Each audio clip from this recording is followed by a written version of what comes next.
Hi friends, welcome to N S news sport. Friends, మన వీడియోలోనే topic వచ్చేసి ఏపీలోనే రేషన్కి సంబంధించి ఇప్పుడిప్పుడే మనకు ఒక ముఖ్యమైన ప్రకటన అయితే రావడం జరిగిందండి. అయితే ఇందుకు సంబంధించిన పూర్తి వివరాలు అయితే మన వీడియోలో తెలుసుకుందామండి. వీడియో మాత్రం ఎక్కడ స్కిప్ చేయకుండా చూడండి ఫ్రెండ్స్, అప్పుడు మనకి పూర్తి సమాచారం అయితే తెలుస్తుంది. ఇక ముఖ్యంగా వీడియో నచ్చినట్లయితే లైక్ చేయండి ఫ్రెండ్స్. ఇక లేట్ చేయకుండా వివరాలకు వెళ్ళిపోదాము. ఫ్రెండ్స్, అదొక చిన్న రిక్వెస్ట్ ఫ్రెండ్స్, మన ఛానల్లో ఏదైతే గవర్నమెంట్ పథకాలకు సంబంధించి ఎటువంటి చిన్న అప్డేట్ వచ్చినా, అలాగనే పెన్షనర్లకి అలాగనే ఎంప్లాయీస్కి సంబంధించి ఎటువంటి చిన్న అప్డేట్ వచ్చినా వెంటనే మీకు తెలియజేస్తూ ఉంటాను. మన ఛానల్ అయితే సబ్స్క్రైబ్ అయితే చేసి ఫాలో చేయండి ఫ్రెండ్స్. లేట్ చేయకుండా టాపిక్లోకి వెళ్ళిపోదాము.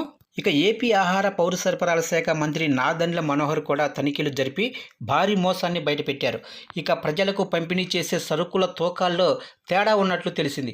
ఇక పంచదార, కందిపప్పు, నూనె తదితర ప్యాకెట్ల బరువు 50 నుంచి 100 గ్రాములు తక్కువగా ఉన్నట్లు మంత్రి నాదెండ్ల మనోహర్ గుర్తించారు. ఇక ముందుగా వచ్చేసి తెనాలి పట్టణంలోనే సరుకుల నిల్వ గోడౌన్లలో ఆయన పరిశీలించారు. ఈ క్రమంలోనే కొన్ని విషయాలు వెలుగులోకి అయితే వచ్చాయి. ఇక ముందుగా వ్యవసాయ మార్కెట్ యార్డ్లోనే బియ్యం నిల్వ చేసిన గోధుమలను మంత్రి నాదెండ్ల పరిశీలించారు. అక్కడ బియ్యం బస్తాలకు పురుగు పట్టి ఉండటంపై ఆయన ఆగ్రహం వ్యక్తం చేశారు.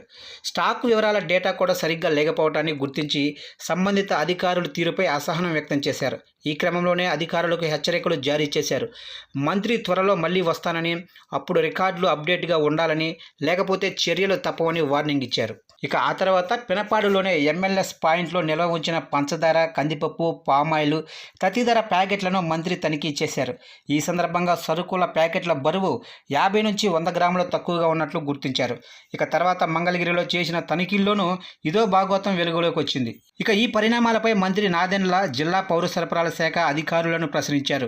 అయితే మంత్రి ప్రశ్నలకు అధికారులు సమాధానం చెప్పలేక నీళ్లు నమిలారు. ఇక ఈ క్రమంలోనే రాష్ట్ర వ్యాప్తంగా ఇదే విధమైన పరిస్థితి ఉంటుందనే ప్రాథమిక నిర్ధారణకు వచ్చిన మంత్రి నాదెండ్ల రాష్ట్ర వ్యాప్తంగా సరుకుల పంపిణీ నిలిపివేయాలని ఆదేశించారు. ఇక వారం రోజుల్లో మొత్తం స్టాక్ వివరాల డేటాతో సమగ్ర నివేదిక ఇవ్వాలని స్పష్టం చేశారు. ఇక గత ప్రభుత్వం హయాంలో పౌర సరఫరాల శాఖలో భారీ అవినీతి జరిగిందని మంత్రి నాదెండ్ల మనోహర్ ఆరోపించారు.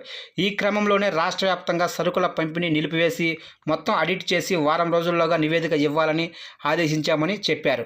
ఇక గత ప్రభుత్వం హయాంలో పేదలకు అందించే బియ్యం సరుకులను కొన్ని తిమింగళాలు మింగేశాయని విమర్శించారు. ఇలా అవినీతికి పాల్పడిన వారెవరని వదిలేది లేదని అన్నారు. ఒక్కరోజు తనిఖీల్లోనే పౌర సరఫరాల శాఖలో ఇంతలా భారీ కుంభకోణాలు కనిపిస్తున్నాయని, పూర్తి స్థాయిలో శాఖను ప్రక్షాళన చేస్తామని చెప్పారు.